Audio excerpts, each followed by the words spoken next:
Congrats రా. Next month నుంచి fee కట్టబోలేను. చచ్చిపోయినాడు వీడు. ఇంటి చంపేసినావు నువ్వు. నీకు రేపు నీకు జైలు కూడా చెప్పకూడదు నీకు.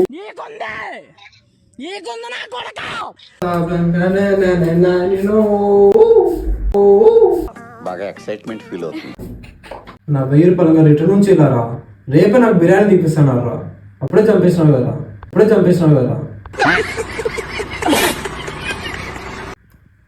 మామ ఇప్పుడు ఏం జరుగుతుందిరా? ఏముంది, ఇంకో మంచి ప్లేస్ దొరుకుతుందా? ఆ ప్లేస్లో నువ్వు ఒక్కడే ఉండొచ్చు. నీకు డైలీ 3 పూట్ల భోజనాలు పెడతారు. ఆవిడ మీద ప్లే గ్రౌండ్ ఉంటుంది. అన్నీ ఆడుకోవచ్చు, అన్నీ చేసుకోవచ్చు. ఆ ప్లేస్ పేరు ఏం పేరు మామ? జైలు రా. చంపేసి ఏం జరుగుతుంది అన్నాడు అతను. ఈ విషయం మన ముగ్గురు కాకుండా ఎవరికైనా తెలిసింది అనుకో, నీకు చెప్పకూడదు. ఎవరికి తెలియకూడదు. మా బయట వర్షం పడేలా ఉందిరా. బయట వర్షం పడేలా ఉందిరా. పోరా, పోయి డాన్స్ అయిపో బయట. వీడియో తీసి యూట్యూబ్లో పెడతా, వైరల్ అవుతావు.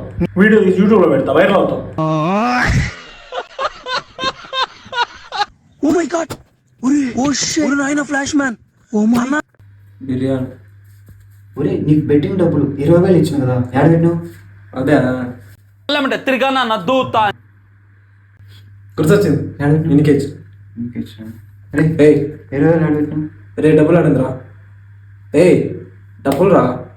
కూర్చోబెట్టి ఇద్దరు బాగా తినుకుంటా మాట్లాడండి. చచ్చిపడి ఏడ్చిస్తారా? చంపినప్పు లేదు. కొడుతున్నారమ్మా. నా బిర్యానీ పైన ఏం అడుగుతాండి? బా వీడు బిర్యానీ పర్సనల్గా తీసుకున్నట్టున్నాడు. సర్లే అడుక్కో.